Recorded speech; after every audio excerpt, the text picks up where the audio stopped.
지난주 우리는 사도행전 28장 1절에서 10절의 말씀을 가지고 성도는 불꽃처럼 타올라야 한다라는 제목으로 함께 말씀을 나누었습니다. 바울이 담배는 27장 6절에서 하나님께서 약속해 주신 대로 한 섬에 닿게 되었는데 그 섬의 이름은 멜리데라는 섬이었습니다. 그 멜리데라는 그 섬에서 우리는 바울의 사역을 지켜보았습니다.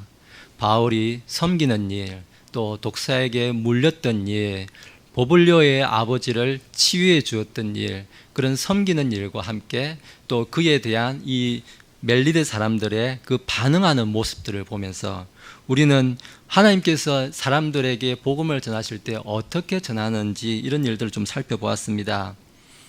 그 구체적인 내용을 좀 살펴보면 바울이 독사에게 물려서 이제 죽을 것으로 생각했지만 바울이 아무 해를 또 당하지 아니하였고, 또 열병과 피설사를 앓던 그 보블료의 아버지를 기도하면서 그 치료해 준 일, 이런 것들, 이 믿는 자에게 나타나는 이런 표적들을 사용함으로써 하나님은 죽은 자를 일으키시고 또한 하나님께서는 전능하신 하나님이시기 때문에 우리의 구원자가 되신다. 그래서 부활도 주시고 우리의 죄병을 고쳐주시는 그러한 하나님이시다라는 것을 선포를 하였습니다.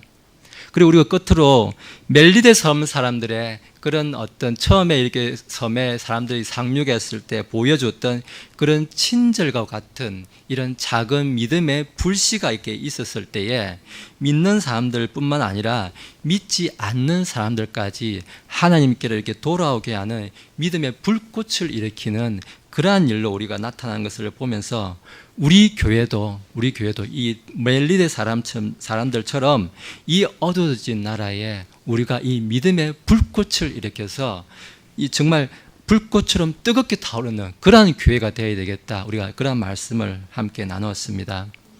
이번 주에는 우리가 지난주 말씀에 좀 이어서 오늘 사도행전 끝에 있는 이제 28장 31절까지 이렇게 보게 되는데, 본문은 17절부터 31절까지 정했습니다. 근데 그 앞에 내용은 이제 바울 일행들이 로마에까지 이르게 된 내용인데, 그 내용들 좀 먼저 한번 간략히 한번 살펴보고 나서 자세한 내용으로 들어가도록 하겠습니다. 보니까 바울이 이제 그동안 우리가 특히 26장, 27장 이쪽을 집중적으로 이렇게 살펴봤는데 보면 어떻습니까? 바울이 로마에 이르기까지 정말 천신만고를 참 겪었다고 해도 지금 과언이 아닐 정도로 이르렀습니다. 정말 우리가 바울이 그런 불의한 재판을 받을 때에 보블리오의 거짓 고소를 당할 때 마치 우리가 고소당한 것처럼 그러한 상황 속에 정말 같이 있었던 것 같고, 폭풍 속에 이 유로클로던 그런 폭풍 속에 있을 때 정말 산 소망이 다 끊어진 것 같은 그러한 상황 가운데 있을 때도 우리가 또 함께 보았고, 멜리데 섬에 그렇게 상륙을 했어도 또 갑작스럽게 또 뱀에 물려서 참 죽을 뻔한 위기인데도 하나님께서 그를 살려주시는 그런 모습들을 보면서 정말 하나님께서 이 사람들의 이곳까지, 이 로마까지, 바울을 특별히 이 로마까지 이르게 했구나 하는 것을 참 우리가 생각하지 아니할 수가 없었습니다. 이 예루살렘을 출발한 이 복음이 이제 그 당시에 이제 전 세계의 중심 도시라 할 수 있는 이 바로 이태리 로마에 이르게 되었습니다. 로마에 이르렀을 때 바울은 어디를 가나 항상 그랬듯이 먼저 유대인을 찾습니다. 항상 회당에 들어가거나 했을 때 항상 유대인을 먼저 찾습니다. 그리고 유대인을 먼저 찾아서 내가 어떻게 해서 이 로마까지 이렇게 오게 되었는지 그 경위에 대해서 이렇게 설명해 주는 내용들이 이어지게 됩니다. 그 설명을 할 때 하나님에 대해서, 하나님의 왕국에 대해서 설명해 줬고, 그리고 예수 그리스도에 대해서 설명해 주었습니다. 그런 설명들이 있을 때 사람들의 반응은 두 가지로 나옵니다. 믿거나 믿지 않거나, 믿는 자, 믿지 않는 자, 이렇게 항상 양분되는 모습을 이렇게 우리에게 보여주고 있습니다. 그러면서 참 이 사도행전의 이 끝부분이 참 특이하게 끝나는데 31절에 이렇게 아무도 그를 막지 못하더라 하고 그게 끝입니다. 그 다음에 사도 바울이 지금 가이사랴에게 재판받기 위해서 이 로마까지 왔는데 구체적으로 무슨 재판을 어떻게 받았고 재판이 어떻게 진행이 됐고 무슨 형을 받았고 뭐 살았다 죽었다 사도행전에 아무 기록이 없습니다. 그냥 갑자기 아무도 그를 막지 못하더라 라면서 그냥 이 말로서 이렇게 사도행전을 지금 끝내고 있습니다. 이 이후로 지금 남은 생에 대해서 어떤 뭐 전성도 있고 또 우리가 유추해 볼 수 있는 건 그 이후의 기록, 예를 들자면은 뭐 디모데 전서, 디모데 후서라든지 이 로마에서 썼던 그런 서신서들이 있습니다. 그런 기록들, 골로새서, 빌립보서 뭐 이런 여러 기록들을 통해서 아마도 2년 동안 있으면서 이런 성경들을 기록하고 했겠구나라는 정도를 추측할 뿐이지 아무런 어떤 정확한 근거를 제시해 주고 있지 않습니다. 그러면서 저는 왜 누가는 이렇게 사도행전 28장 마무리를 이렇게 뒤엔 이야기를 써주지 않고 여기서 탁 끊어버렸을까라는 생각을 하면서 마치 31절까지 아무도 그를 막지 못하더라도 하면서 32절은 뭘 얘기하나 이렇게 백지를 이렇게 탁 보면서 지금 마치 성경이 우리에게 되묻고 있지 않나, 32절의 이야기를 나한테 지금 되묻고 있는 건 아닐까라는 저는 그런 생각을 해봤습니다. 32절의 내용은 성경에 더 이상 할 말이 아니라 이 성경을 읽은 너희가 이제 얘기할 차례 아니냐라고 저한테 마치 묻고 있는 듯한 저는 그런 느낌을 받았습니다.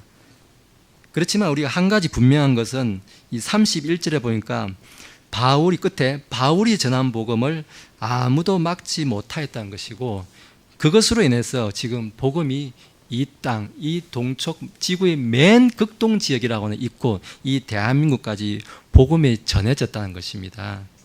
그리고 초대교회에 있었던 그 많은 고난들, 그리고 특별히 바울이 겪었던 그 어떤 사람과도 정말 비교할 수도 없을 만큼의 그 많은 고난들, 이런 것들도 땅끝까지 복음이 전해지는 것을 결코 막지를 못했다. 그 말을 지금 31절 끝절에 있는 아무도 그를 막지 못했다는 이 말로서 우리에게 대신하고 있지 않나, 저는 그런 생각이 들었습니다. 그래서 오늘 저는 설교의 제목을 아무도 그를 막지 못하더라라는 이 끝절의 말씀을 가지고 오늘 제목으로 삼고 함께 오늘 말씀을 나누고자 합니다. 사도 바울은 지금 오늘 말씀드린 대로 이 로마에, 이 그 당시 세계의 중심지 로마 이 도시에 지금 입성을 하게 됩니다. 지난주에 보니까 바울 일행들은 멜리데 섬에서 상륙을 했다가 석 달을 이제 거기서 이제 겨울을 보낸 거죠. 겨울엔 북서풍이 불어서 이제 항해를 할 수 없기 때문에 석 달을 보내고 나서 이제 알렉산드리아의 배, 이제 곡물 운반선, 이집트에서 출발한 그 곡물 운반선을 다시 이제 얻어 타게 됩니다. 그래서 그 배를 타고 그 시실리 이제 그 섬에서 멜리데 섬의 위쪽에 있는 시실리 섬인데 이태리 이제 반도의 밑에 있는 거기에 시라큐스라는 곳에 상륙을 하고, 그걸 지나서 이태리 반도의 맨 끝 지역에 있는 또 레기움이라는 도시, 거기에서 또 지나서 이제 푸테올리 그러면서 아피 광장, 세여관 점점 이렇게 로마라는 도시까지 이렇게 육로를 통해서 이제 안전하게 이동을 하게 됩니다. 여기 보니까 15절에도 나와 있지만은 형제들이 우리에 대해서 듣고 거기서부터 아피 광장, 세여관까지 우리를 맞으러 나왔다, 이렇게 이제 기록이 되어 있습니다. 아마 이 기록을 보아건대 분명히 거기에는 먼저 믿었던 사람들이 이 로마 이 지역에 있었다는 것을 우리에게 암시해 주고 있습니다. 바울이 들어가기 전에 누가 복음을 전했나? 우리 일종 개신교에서는 베드로가 그 로마의 초대 교황으로서 이렇게 했다, 이런 말들을 하지만 저희는 그렇게는 생각하지는 않습니다. 다만 저희가 추측해 보건데 어떻게 이 로마의 이 복음이 전해질 수 있었나 보면 사도행전, 우리가 맨 저 앞으로 가면 사도행전 2장으로 가보면 알 수 있습니다. 사도행전 2장에 보면은 2장 10절에 보면은 나와 있는데 거기에 성령 강림 사건이 기록되어 있습니다. 마가 요한의 다락방에 성령 강림 사건이 있을 때 그때 당시에 여러 지방에서 왔던 사람들이 이제 그 지방의 이름들이 다 기록이 되어 있는데 10절에 보니까는 부르기아와 밤빌리아와 이집트와 구레네 부근의 리비아 여러 지방에 거하는 사람이고, 또 로마에서 온 나그네 곧 유대인과 유대교 개종자와 이렇게 하고, 로마에서 그 당시에 유대인들이 이미 이 성령 강림 사건에 함께 있음으로 해서 교회가 그 로마까지 전해질 수가 있었다라고 우리가 유추해 볼 수가 있겠습니다. 그렇지만 확실한 이제 복음이 이제 세워지는 계기는 이 바울의 로마 입성으로 이제 시작된 것입니다. 그리고 이제 로마에 도착했는데 16절에 보니까 백부장이 바울을 좀 특별하게 이렇게 대우해 주는 모습이 나옵니다.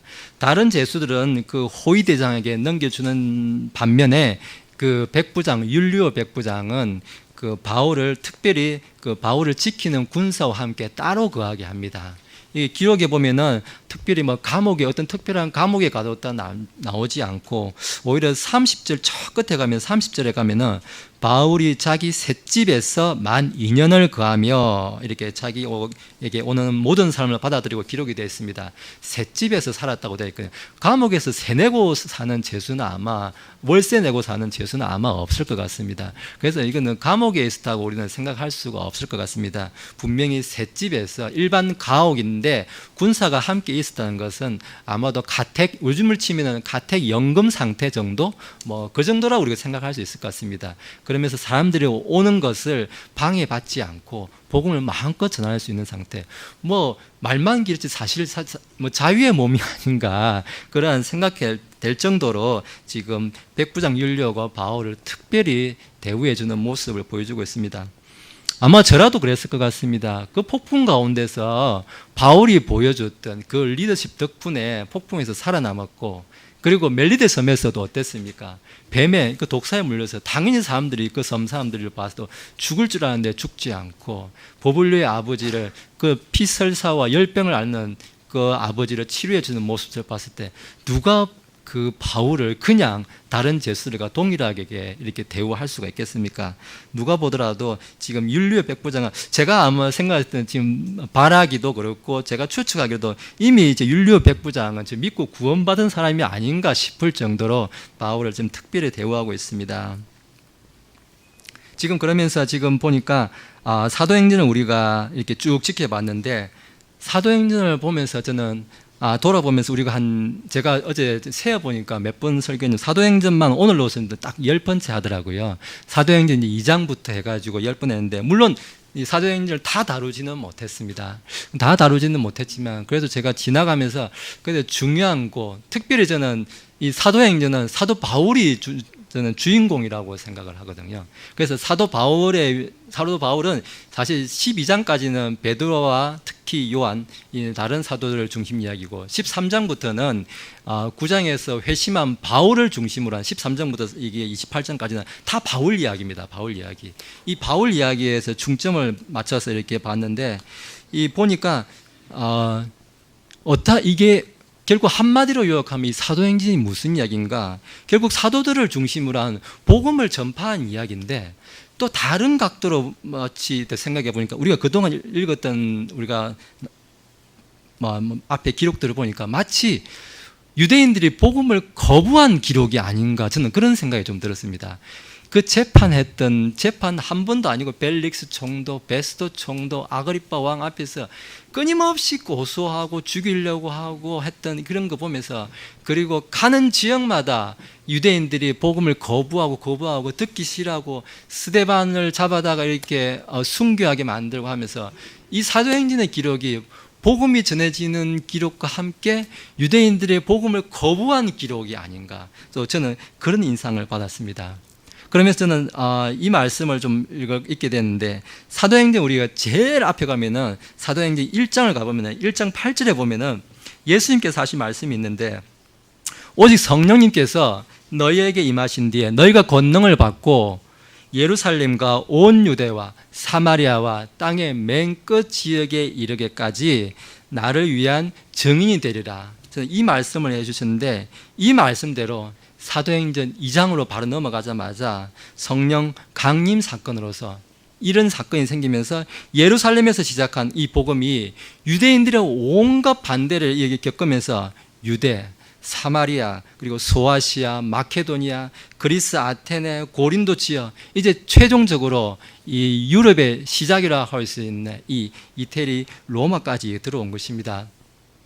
복음이 로마까지 들어온 게 로마에 들어오나 마케도니아에 들어오나 그리스 아테네 가나 그냥 한 도시에 간 거 아니냐, 또 이렇게도 생각해 볼 수 있지만은 사실 이 로마라는 이 지역이 특별한 이유가 있습니다. 로마는 그 당시에 이제 유럽의 이제 관문이라고, 이제 이 중동 지방에서 유럽으로 들어가는 이제 첫 관문이라고 할 수 있습니다. 근데 그 당시에 로마는 그냥 시골 한 구석에 있는 로마가 아니고 전 세계 모든 세계의 길은 로마로 통한다고 할 정도로 도로가 발달한 도시고, 그리고 온 세계를 다스리는 그와 같은 패권 국가였습니다. 오늘로 치면은 뭐 미국과도 같은 나라죠, 지금, 그죠? 미국 워싱턴이라나 미국 뉴욕과 같은 그러한 도시가 바로 이 이태리 로마였습니다. 근데 이태리 이 로마에 이 복음이 전해지면서 그 다음 일이 어떻게 됩니까? 중세 시대를 지나면서 영국의 그 청교도를 통해서 미국으로 복음이 건너가지 않습니까? 그 아메리카 대륙으로 복음이 건너가죠. 그 아메리카 대륙으로 미국으로 건너간 그 복음은 선교사들을 통해서 그 아시아 지역, 남미 지역, 결국 최종적으로 이 동쪽 맨 끝 지역에 있는 우리 이 나라, 이 조선이라는 나라까지 들어오고 결국 우리 대한민국까지, 그죠? 이 기독교 국가가 되는 이러한 출발점이 되었다는 것입니다. 단순히 어떤 한 도시가 어떤 복음화가 시작된 것에 한정할 수 있는 일이 아니라는 것입니다. 만약 복음이, 이 바울을 통한 복음이 이 이태리 로마에 들어가는 일이 이 중간에 어떤 풍랑을 만나거나 어떤 고소를 당해서 중간에 좌초가 되었다고 한번 생각해 보십시오. 아마 우리도 지금도 마찬가지지만 전 세계 인구가 대부분의 사람들이 아마 지금도 식민지 사회에 살고 있거나 대부분이 노예로 살고 있거나 아마 그랬을 것 같습니다. 조선시대를 한번 돌이켜 보십시오. 제가 알기로는 90% 이상이 아마 거의 마리주와 평민이지 거의 노예나 다름없는 삶을 살았던 것 같습니다.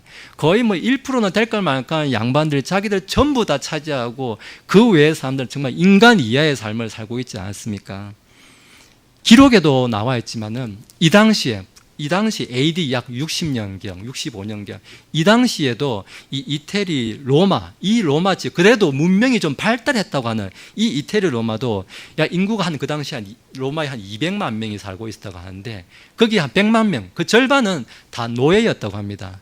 그러니까 사람들이 노예를 막 집집마다 다 부리면서 그 노예들이 모든 일을 하고 그런 사회였다는 거예요. 그래도 문명이 가장 발달했다는 그런 도시가 반이 노예를 살고 있었는데 그 외의 세상 그 도시는 어떻게 했습니까? 다 노예라고 해도 과언이 아닐 정도였을 것입니다. 그래서 이 바울의 로마 입성은 보니까 우리가 신학적으로 보면은 죄로부터의 자유, 그리고 우리 삶 속에서는 우리의 삶에서도 자유를 가져준, 신앙의 자유를 가져다 준 그러한 사건의 출발점이다. 오늘 우리에게 말씀해 주고 있다고 말씀을 드릴 수가 있겠습니다. 그리고 이제 바울이 이제 로마에서의 사역을 본격적으로 시작하는데 17절부터 이제 20절에는 무슨 내용이 이어지냐면은 바울이 이제 로마에 왔습니다. 근데 바울은 어디든지 가면은 항상 제가 드렸던 말씀대로 유대인들을 초청한다 했습니다. 바울은 항상 이렇게 제일 먼저 유대인들의 지도자를 부르고 회당에 가서 유대인들을 만나서 유대인들에게 복음을 항상 먼저 전했습니다. 근데 그 사람들은 항상 먼저 이렇게 거부를 했죠. 오늘 여기서 보니까 17절에 보니까 사흘 뒤에 바울이 유대인들의 지도자들을 불렀다라고 이제 기록을 하면서 시작을 하고 있습니다. 지도자들을 불러가고 무슨 얘기를 하냐? 내가 지금 이태리 로마까지 그 먼 데서 지금 예루살렘, 가이사라 그 지방에서 지금 배를 타라 천신만고 끝에 왔는데 어쩌다가 여기까지 오게 됐는지 설명을 해주려고 하는 거예요. 어떻게 좀 읽으면 이게 마치 약간 변명하듯이 이렇게 그런 인상을 주고 있는데, 왜냐하면은 지금 바울은 가는 곳마다 자기 스스로도 아는 거예요. 자기 가는 곳마다 사람들의 반대에 부딪히고 오기까지 가이사랴에서 재판을 받고 막 이런 일들을 세상 사람 아무도 모르는 사람이 없을 것이다 스스로 이제 생각을 한 거예요. 그래서 내가 먼저 좀 선수를 친다고 표현하면 어떨지 모르겠습니다. 그래서 유대인 지도자들한테 좀 내가 먼저 이제 설명을 해주는 거예요. 자기 입장을. 그래서 설명해 주는 내용이 나오고 있습니다. 그러니까 17절에 보니까 중요한 구절을 읽으면은 백성이나 우리 조상들의 관례를 대적하는 일을 내가 하지 않았다라고 기록을 하고 있습니다. 백성이나 우리 조상들의 관례, 백성이라고 말하는 것은 이 세상 사람 온 백성을 말하는 것이 아니라 유대인들 앞에서 백성이라고 말하면 유대인들을 말하는 거예요. 그러니까 유대인들의 그런 관례를 내가 한 번도 이렇게 대적하지도 않았고, 그리고 우리 조상들, 율법에 있는 우리 모든 조상들, 그런 대적들, 그런 율법들을 내가 대적하지 않았다. 그런데도 불구하고 유대인들이 자꾸 나를 신문을 하고, 그리고 그 신문한 결과 내가 로마 사람들 앞에서 벨릭스 총독, 베스트 총독, 이런 총독들 앞에서도 내가 신문을 받았다, 재판을 받았는데 나한테 아무런 죄가 없어서 그 사람들은 나를 놓아주려고 했다, 나를 풀어주려고 했다. 그런데 그 사람들이 계속 나를 고소하니까 내가 어쩔 수 없이 카이사르 황제에게 청원을 하게 되어서 내가 지금 이런 분들 앞에 서게 된 것입니다 라고 그간의 이제 경위를 17절부터 20절까지 이렇게 설명을 해주고 있습니다. 17절부터 이렇게 설명을 이제 해주면서, 그러면서 20절에 보니까 끝에 내가 이는 이스라엘의 소망으로 인하여 내가 이 사슬에 결박되었기 때문이라 이렇게 이야기를 합니다. 앞에서 이런 내가 어떻게 하다가 이 카이사르 황제에게 청원을 하게 됐고, 지금 내가 여러분들 보는 대로 결박된 상태로 지금 이 자리에 와 있는데 내가 왜 이렇게 재판을 받고 있고 왜 이렇게 결박을 당하느냐, 그거는 이스라엘의 소망 때문에 내가 지금 이렇게 지금 결박된 상태로 있게 됩니다라고 한마디로 이스라엘의 소망이라는 단어를 지금 주고 있습니다. 그럼 이스라엘의 그 소망이 뭐냐? 근데 앞으로 조금만 넘어가시면 사도행전 26장 6절에서 8절에서 설명해 주고 있는데, 이스라엘의 소망이 뭐냐? 바로 메시아 소망이라고 갈라끼 이제 말하고 있는데, 그거는 메시아 소망은 다시 말씀드리면은 죽은 자를 살리신다는 것, 부활에 대한 소망을 이야기하고 있는 것입니다. 예수님을 지금 설명하기에 앞서서 죽은 자를 살리는 이 부활의 소망을 우리 조상들의 소망으로, 우리가 이스라엘의 소망으로 갖고 있었는데, 다시 말씀드려 이 바울이 하고 싶은 말은 뭐냐?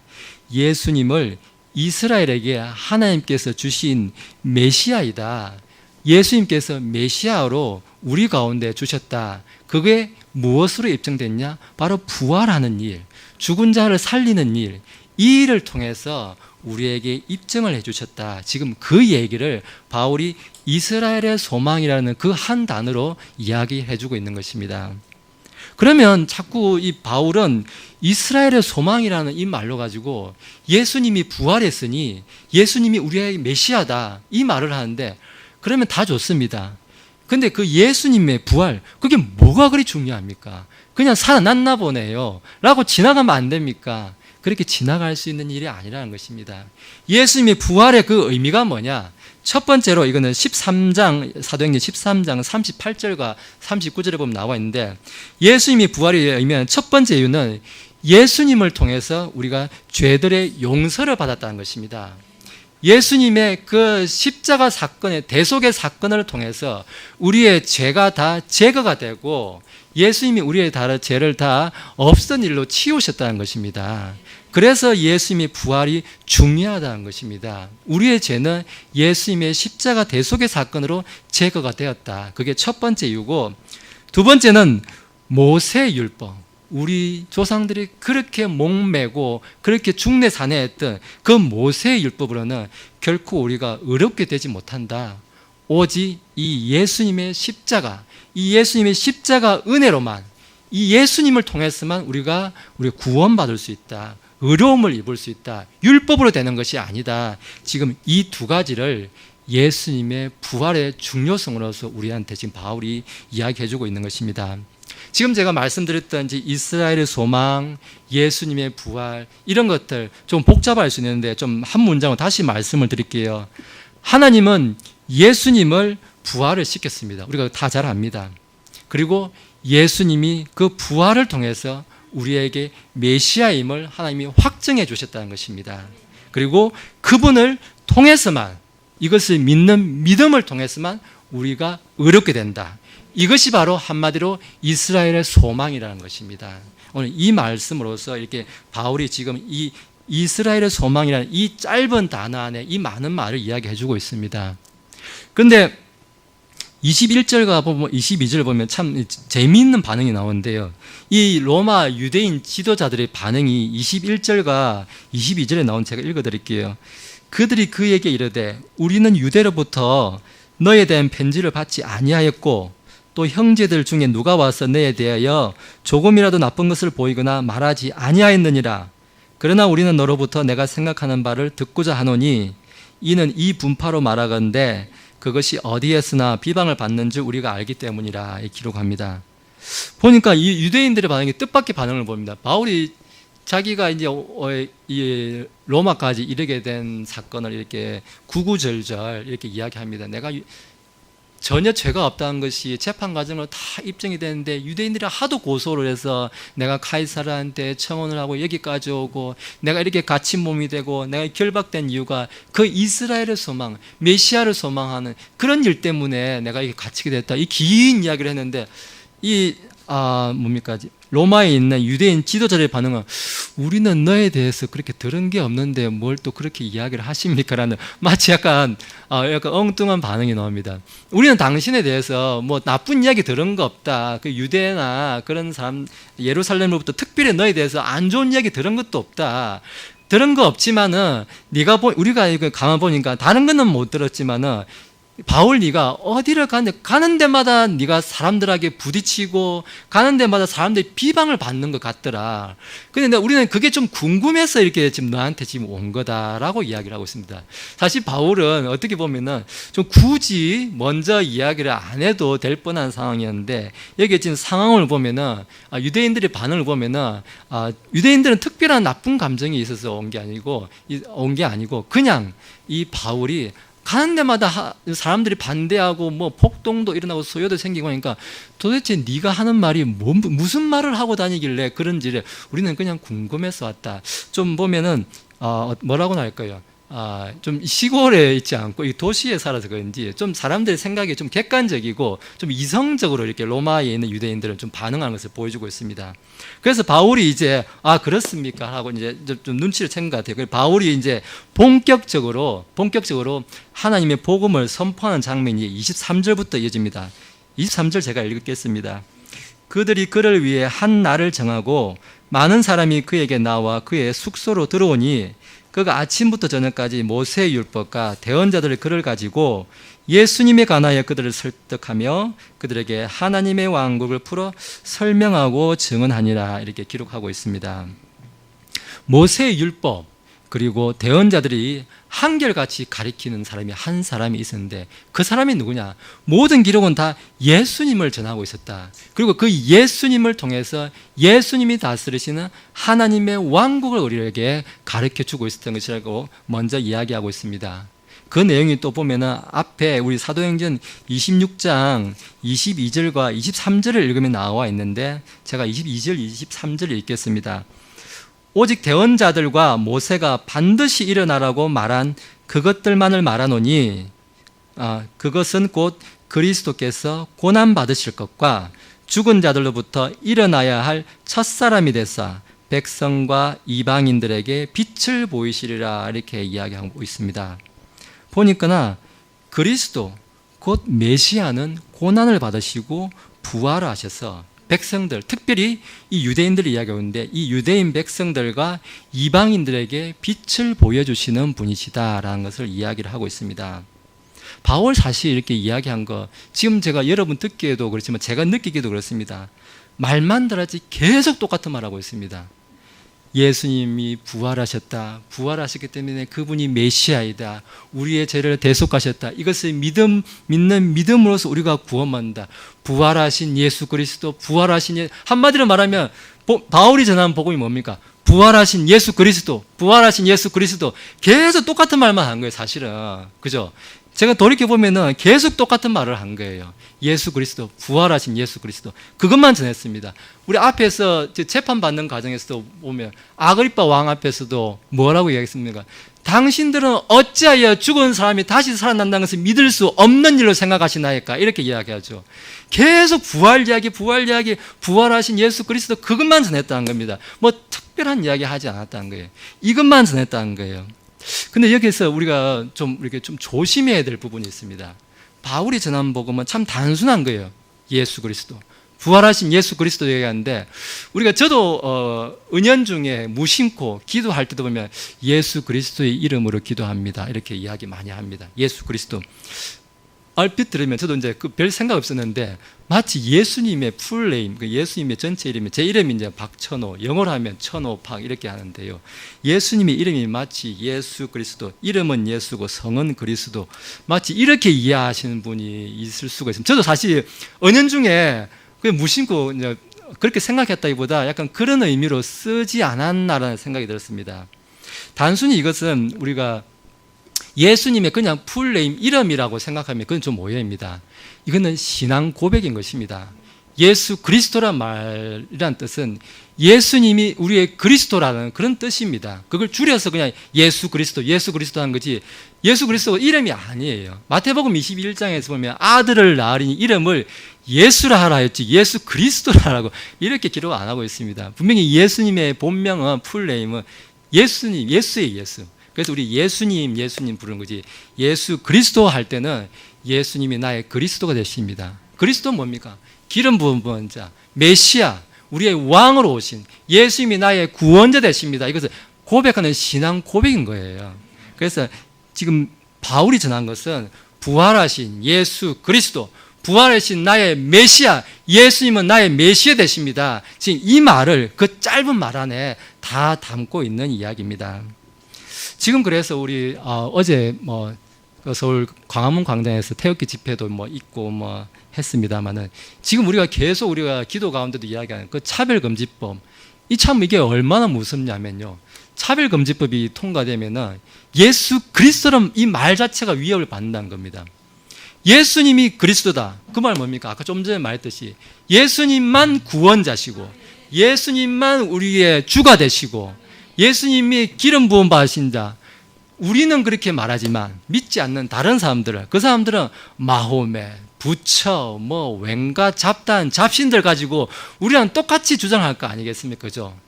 하나님만이, 예수님만이 우리의 구원자시다 이렇게 말하면은 차별금지법에 저촉이 될 수 있다는 것입니다. 그래서 예수 그리스도라고 말하는 그 자체가 벌써 이 차별금지법에 반하는 이야기가 될 수 있다는 것입니다. 그래서 우리는 명백하게 이런 차별금지법 반드시 그리스도인으로서 마땅히 반대해야 되는 것입니다. 반대할 뿐만 아니라 이 차별금지법 주장하는 사람들도 반대해야 됩니다. 그런 사람들에게 표를 주지 말아야 되는 것입니다. 반대한다면서 그 사람을 찍는다는 거 똑같은 거 아니겠습니까? 그 입으로 위선 아니겠습니까? 그죠? 우리는 반드시 이런 것을 반대해야 되는 것입니다. 이제 바울이 전했던 예수 그리스도에 대한 이 복음에 대해서 사람들의 반응은 두 가지로 나눠집니다. 24절과 25절을 보겠습니다. 어떤 사람들은 그가 말한 것들을 믿고 어떤 사람들은 믿지 아니하더라. 그들이 자기들끼리 동의하지 아니하고는 바울이 한마디 말을 한 뒤에 떠나니라. 곧 성령님께서 대언자 이사야를 통하여 우리 조상들에게 잘 말씀하셨도다 하면서 이게 이사야 대언을 이렇게 언급을 하는 내용이 이제 이어지고 있습니다. 바울이 예수 그리스도를 선포했을 때 사람들의 반응은 항상 그랬습니다. 믿거나 믿지 않거나. 근데 이것은 믿고 안 믿고 이 문제는 어떤 사람들의 어떤 지식적인 어떤 이성이라든지 지식 혹은 누구의 경험 이런 문제가 아니에요. 말 그대로 믿는 자, 믿지 않는 자, 그 말에 있는 것, 함축되어 있는 것처럼 이것은 믿음의 문제입니다. 우리가 좀 보면은 제가 설교하는 방식이, 저는 추구하는 방식, 강해 설교를 저는 추구를 합니다. 설교가 주제 설교도 있고 강해 설교도 있고 교육 설교 여러 가지 설교 있다고 합니다. 그래서 저는 강해 설교를 좀 이렇게 해야겠다 늘 생각을 하고, 가능하면 말씀을 이렇게 쭉 읽어 내려가면서 그 말씀 본문을 따라가면서 본문이 주는 대로 이렇게 따라가면서 강해를 하려고 합니다. 근데 이것을 좀 잘못 이해한 사람들이 있습니다. 강해 설교는 성경 공부처럼 생각하시는 분이 있습니다.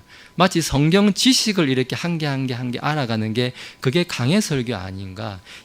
이 말뜻은 이겁니다. 저 말뜻은 이겁니다. 20절 뜻은 이겁니다. 저겁니다. 이겁니다. 저겁니다. 막 계속 가면은, 그러다가 설교 끝나면 뭐가 남는 게 있겠습니까? 전 제가 봤을 때 아무것도 남지 않다 생각합니다. 참 제가 이 강해 설교를 하면서 강해 설교이 왜 필요할까 저는 생각하면서, 강해 설교의 목적이 뭘까? 저는 나를 낮추는 시간, 이 말씀의 어떤 특정 성경 지식 많이 몰라도 된다고 생각합니다. 저는 그게 무슨 소리냐, 뭐 우리가 솔직히 성경 지식으로 따지면 바리새인, 뭐 유대인 뭐 발끝이나 따라가겠습니까? 그죠? 그런 지식이 이렇게 우리를 변화시키지 않는다는 것입니다. 나를 낮추는 그것만 한 개만 잘해도 저는 대단한 설교의 성공이라고 생각합니다.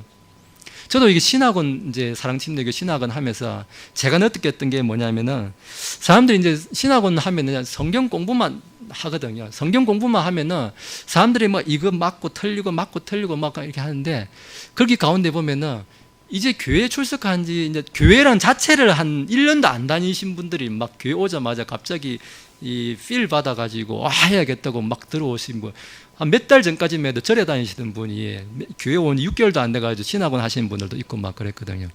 그러면서 막 뭐 틀리고 맞고 이렇게 따지고 막 그러십니다. 저는 사실 그래서 성경 공부는 저는 처음에는 가능하면 특히 신학원 같은 경우는 정말 안 하기를 강력 추천합니다. 특히 교회 생활은 글쎄요, 한 신학원 공부는 적어도 교회 생활 한 3년 최소 못 다녀도 5년 이상은 다니고 나서 해도 절대 늦다고 생각 안 합니다.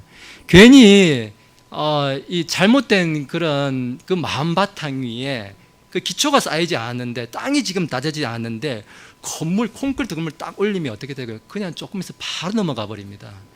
그 마귀는 그 공격하기 아주 좋거든요. 기초 쌓는 데만 해도 우리 건물 공사할 때 보면은 기초 다져놓고 가만 건물을 이렇게 기초를 가만 놔두는 거 보시지 않았습니까?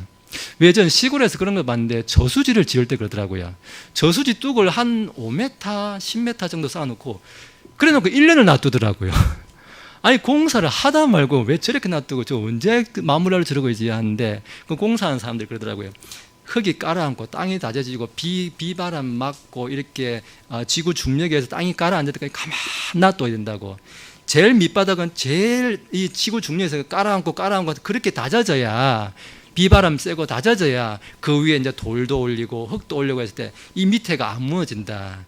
밑에를 그냥 뭐 콘크리트 친다고 버티는 거 아니다. 그냥 깎아버리면 비 좀 오면 금방 깎여 나간다. 시간이 필요하다고 이야기 하시더라고요.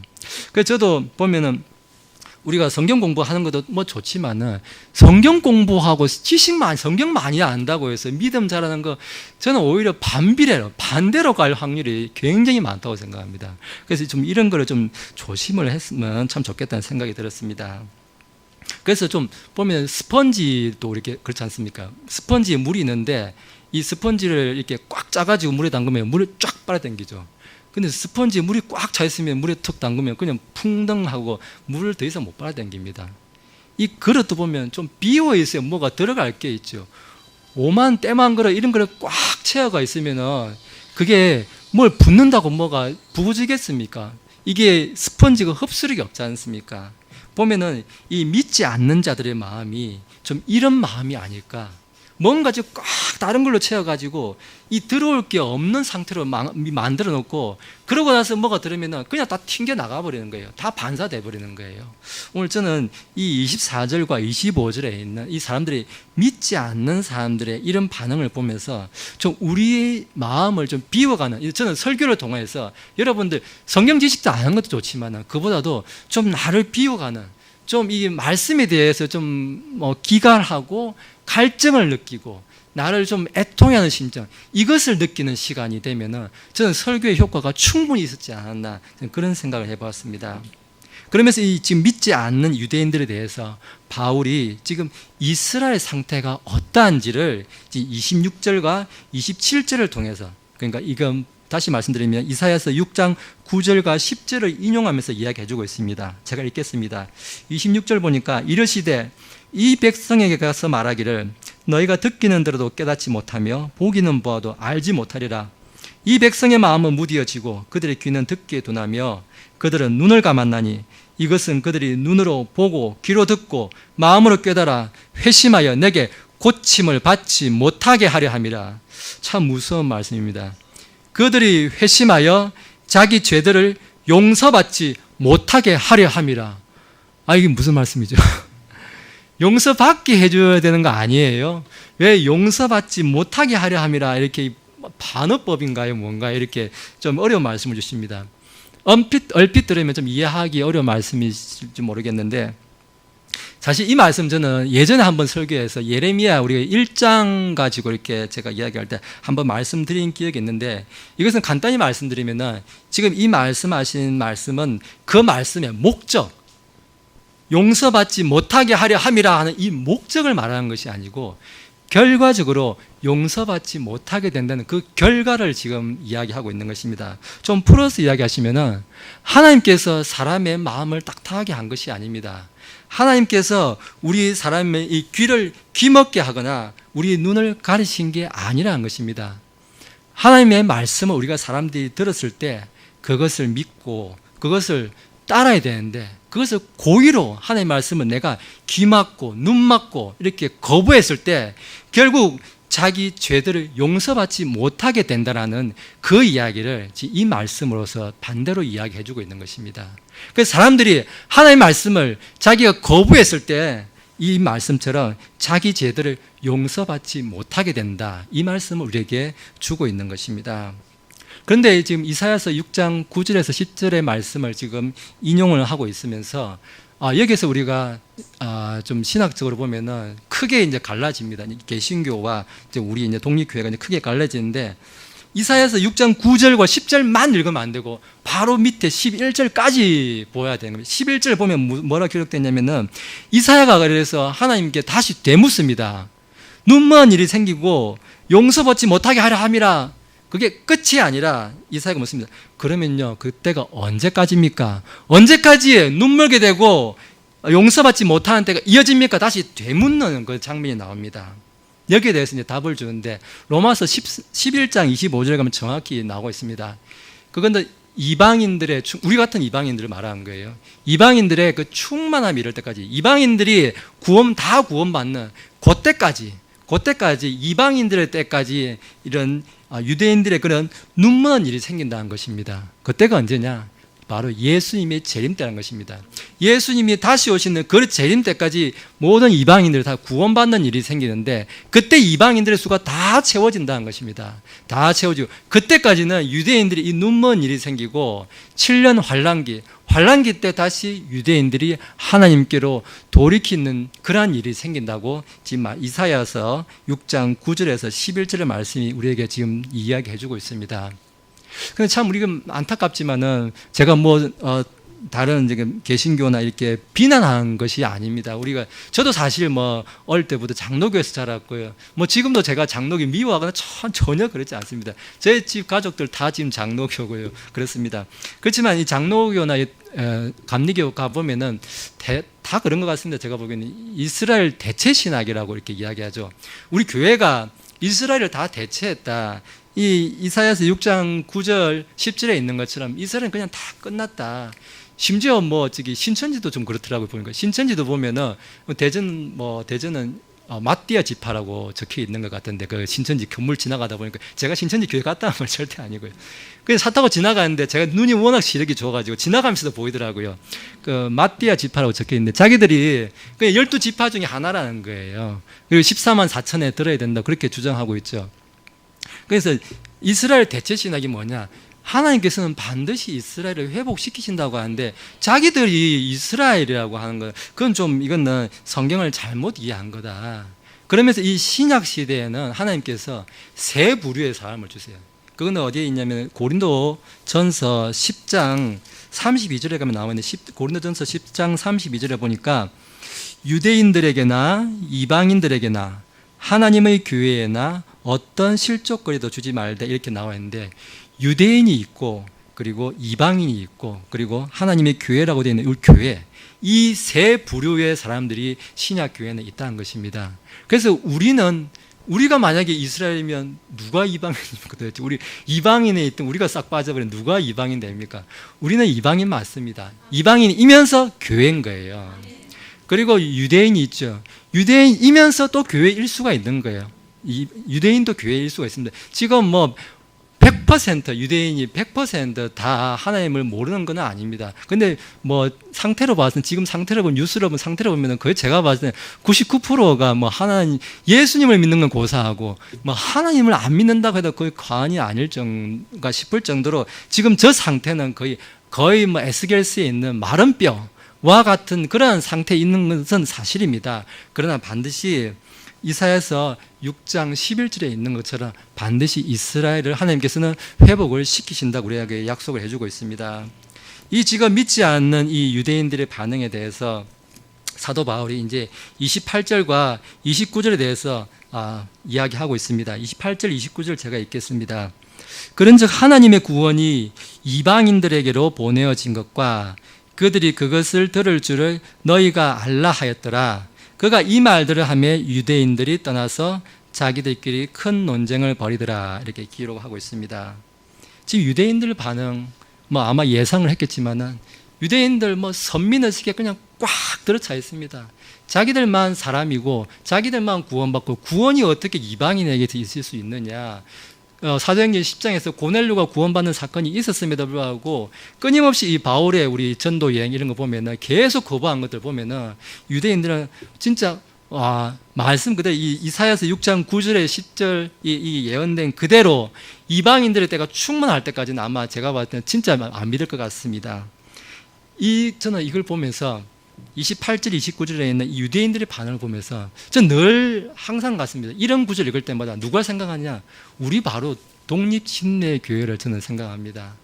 제가 너무 이렇게 너무 그 셀프 디스 아니냐, 왜 우리 자꾸 욕만 하냐라고 또 생각할 수 있을지 모르겠는데, 저도 이렇게 이 독립교회 안에 이렇게 이제 같이 이렇게 있어 보면은 이 독립교회 하신다는 분들이 이 킹제임스 성경 너무 사랑하고 이거 사랑이 너무 지나쳐가지고 킹제임스 성경만 구원받는다고 그런 말이 아직도 이렇게 세상에 돌고 있고, 그런 말 때문에 우리가 비난을 받고 있고 하는 게 참 너무 안타깝습니다. 제가 생각하기로는 여기 계신 분들은 아마도 적어도 킹제임스 성경만 구원받는다 이런 말씀 하시거나 생각하시는 분 저는 없다고 생각합니다. 그렇게 생각하는데, 그 중에 여전히 아직까지 이렇게 저도 옛날에 킹제임스 성경을 처음 알았을 때는 킹제임스 성경만 구원받는 거 아니냐라고 생각할 정도로 그렇게 너무 좋았습니다. 그렇지만은 말씀은 절대 그렇지 않다는 것입니다. 우리만 구원받는, 우리만 교회다, 여기서만 구원했다, 우리 교회 나가면 다른 교회 가면 구원이 없다, 이러한 생각들 지금 이 유대인들이 보여주고 있는 이 사도행전 28장 28절과 29절에 보여주고 있는 이러한 모습이 아닌가, 우리가 늘 좀 경계해야 되는 말씀이 아닌가 저는 생각을 해보았습니다. 마지막으로 우리가 지금 30절과 31절 나오고 있는데, 지금 30절 들어가기 전에 저는 마지막으로 우리 생각해야 될 것들 보니까, 바울이 재판이 지금 이게 거듭될수록 바울은 누구에게 복음을 사실 전했습니까? 사실 보면 유대인들에게 전했습니다. 재판이 바뀌면서 이방인들은 계속 다른 사람 바뀌어도 유대인들은 그 재판마다 참석했거든요. 그래서 제가 3배나 더 많이 하나님께서 은혜를 베푸셨다 그런 말씀도 드렸는데, 유대인들에게 훨씬 많은 구원의 기회를 주어졌습니다. 근데 유대인이 그것을 고의로 거부하는 바람에 어땠습니까?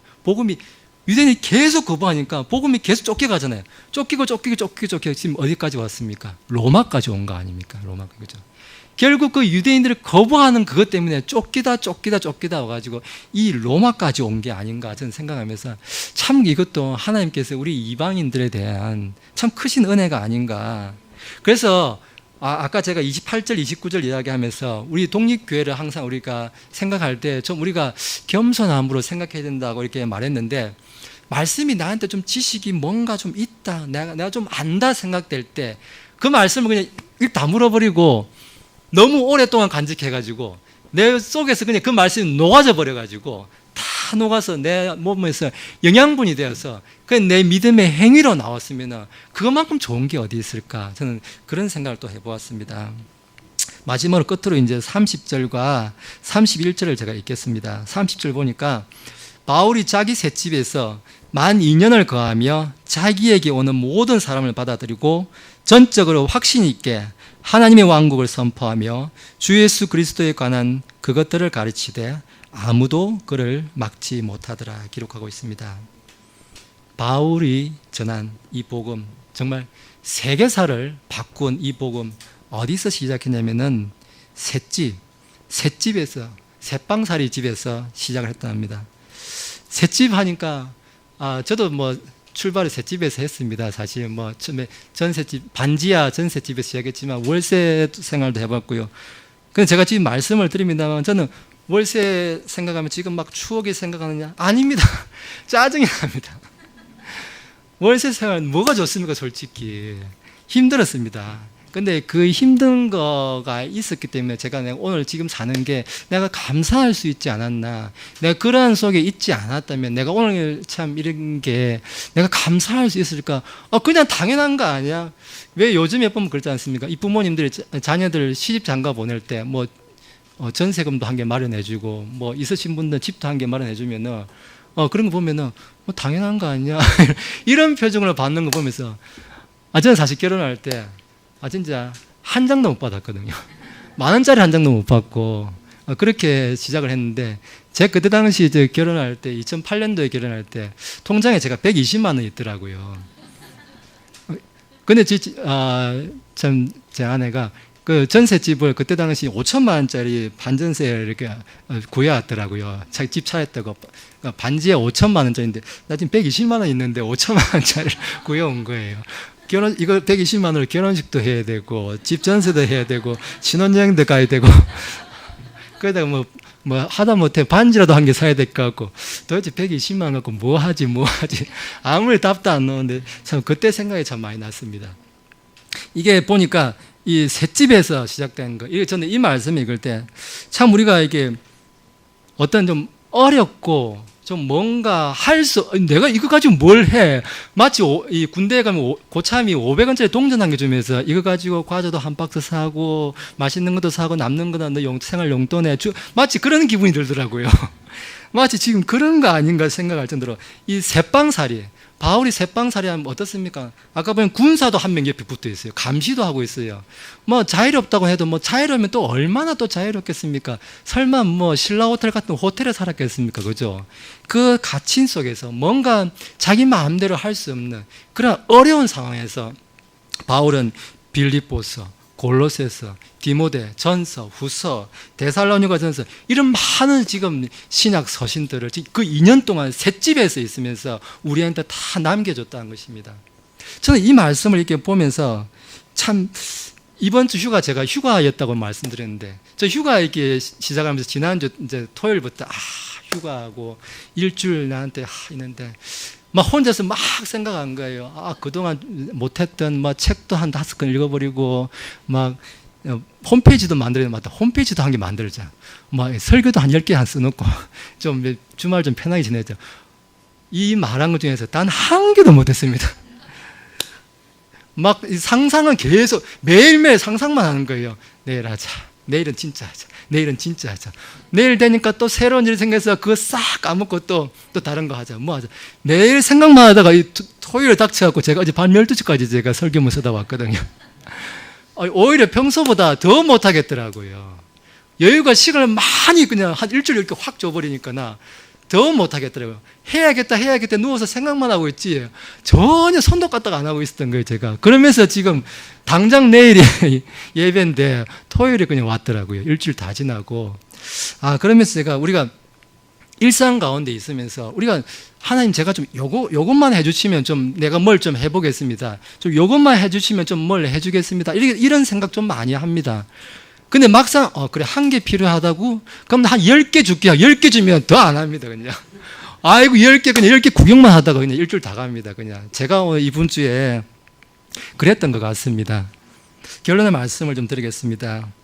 누가는 지금 28장 31절 끝에 나와 있는 대로 아무도 그를 막지 못하더라. 이렇게 이 말로, 이 짧은 말로 지금 바울이 그 이후에 어떻게 됐는지 구체적으로 기록을 하지 않고 있습니다. 재판에서 어떻게 됐다, 재판이 어떻게 됐다 말았다 그 일도 전혀 지금 기록하고 있지 않습니다. 다만 우리가 알 수 있는 것은 2년 동안 이 셋집에 있으면서 이게 아까 말했던 에베소서나 골로새서, 디모데전서, 후서, 디도서, 빌레몬서 이런 여러 이 신약 서신들을 우리한테 남겼다. 그거 하나만은 이렇게 분명히 이야기하고 있습니다.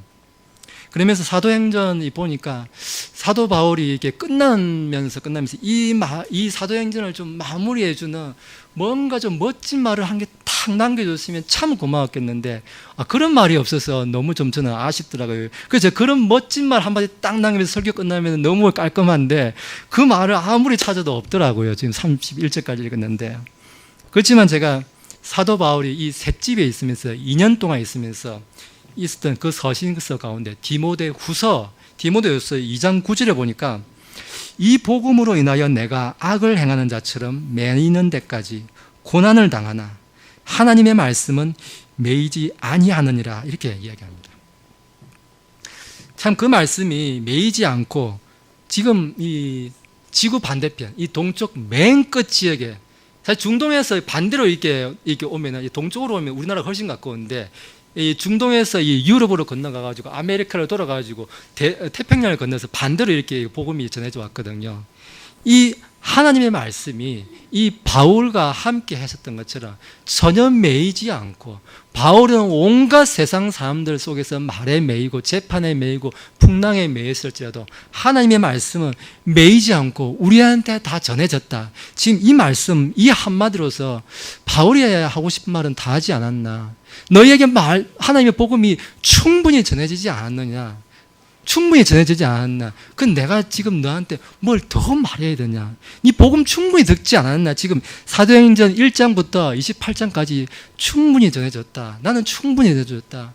그 말만 하고 있을 뿐이지 더 이상 내가 바울 입장에서는 무슨 더 멋진 말이 더 필요하냐. 좀 그런 생각을 해봤습니다. 아마도 지금 바울이 우리한테 하고자 하는 말은 지금 이 사도행전 이야기가 아마도 우리한테 이 31절 그 다음 32절부터는 너희들이 좀 쓰면 안 되겠니? 라고 우리한테 반문해 주고 있지 않나. 우리한테 정중하게 그 바울의 평소대로 정중하게 우리한테 부탁해 주고 있지 않나. 저는 그런 생각을 해보았습니다. 많은 교회들이 요즘에 보면은 교회 가면 이렇게 강단 뒤에 보면 사도행전 29장 Act 29 이렇게 많이 적어 놓고 있습니다. 우리가 사도행전 29장을 써내려간다. 그러한 마음, 그러한 동기 참 이렇게 특별히 나무라고 싶고 그런 생각은 들지 않습니다. 근데 그러한 교회 이렇게 다 가보면 어떻습니까? 이 예배에 한번 이렇게 참석해 보셨습니까? 전기 기타에 드럼에 이게 예배인지 구슬하는 건지 저 시골에서 어릴 때 구슬 많이 봤거든요. 굿하는 것 같습니다. 그냥 시끄러워가지고 뭐 하는 건지 말도 잘 들리도 않아요. 그렇게 하는 지금 그러면 설교는 어떻습니까? 사실 제가 이 사도행전을 이렇게 준비하면서 저도 목적이 여러 가지 목적이 있습니다. 왜냐하면 제가 아직까지 이렇게 말씀에 대해서 깊이가 없기 때문에 다른 목사님들이 이렇게 하는 말씀을 한번 이렇게 듣고 옵니다. 그래서 내가 특별히 이 말씀에서 중심에서 벗어나지 않으려고 이렇게 중심을 잡으려고도 보고 또 제가 잘 이해하지 못하는 말씀은 주석서도 읽지만 주석서에 있는 것뿐만 아니라 다른 사람들은 이걸 어떻게 이해했을까 이렇게 보고 옵니다. 좀 한 수 배워보려고 이렇게 듣고 옵니다. 근데 제가 이거 교만이나 그런 게 아니라 별로 우리 한국 사람 목사님들한테 그렇게 많이 집어낼 게 없어요. 제가 그래서 사실 설교 준비가 더 힘듭니다. 좀 그냥 설교문 대충 이렇게 한 5건만 쫙 해가 추려서 오면은 쫙 읽어버리면은 그냥 편한데 그렇게 많이 보고 이렇게 할 게 없어요, 사실. 그러면서 보면은 그게 왜 그럴까? 제가 그렇다고 해서 그분들보다 특별히 머리가 좋은 것도 아닙니다. 제가 자신있게 맞으면 제가 머리 좋지 않습니다. 제가 특별히 머리 좋지 않습니다. 근데 이 성경을 읽을 때 사람들이 보면은 성경이 주시는 그 참 진리를 알기보다 사람들이 즐거워하는 이야기를 제가 설교를 들으면서 그런 느낌 받았습니다. 사람들이 듣고 싶어하는 이야기를 지금 해주고 있지 않나. 저는 그런 느낌을 좀 많이 받았는데 사람들이 듣고 싶어하는 이야기가 아니라 성경이 말하는 이야기가 뭔지 좀 거기에 대해서 우리가 좀 많은 고민이 있으면 좋겠다. 저는 그런 생각들을 좀 많이 해봤습니다. 그래서 제가 듣기에도 아마 여러모로 부족하고 이런 말씀도 좀 있지 않았나 좀 이런 아쉬움도 아마 여러분 듣기에 느끼실 수도 있었을 것 같습니다. 그렇지만 제가 생각했을 때 이 말씀들 제가 몇 번씩 10번이고 20번이고 읽고 또 읽고 하면서 이 말씀 외에 다른 것을 전하면은 그건 본문의 의도가 아닌 것 같다. 물론 좋은 말 많아요. 좋은 말 뭐 많은데 그건 어거지로 이렇게 아전인수라고 하죠.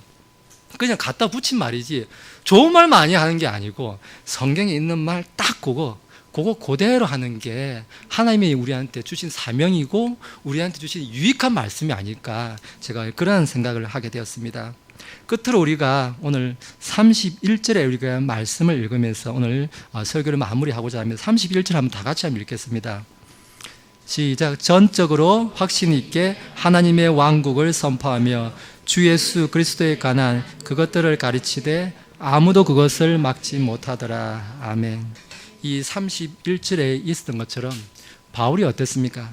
전적으로 하나님의 왕국을 선포하고 예수님이 그리스도시라는 것, 예수님만이 우리의 구원자 되신다는 것, 이 예수 그리스도를 선포할 때 우리가 바라는 이 교회가 바라는 사도행전 2장에 있었던 그런 성령님께서 역사하시는 교회, 그리고 3장에 쏘면 안전뱅이를 일으킬 수 있는 그런 능력이 일어나는 교회, 전 분명히 말씀드렸습니다.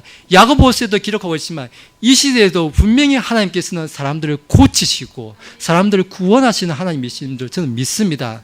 우리 교회에서도 이와 같은 사도행전에서 있었던 이런 기적 같은 일들 이 시대에도 충분히 저는 일어날 수 있다고 생각하고 있습니다.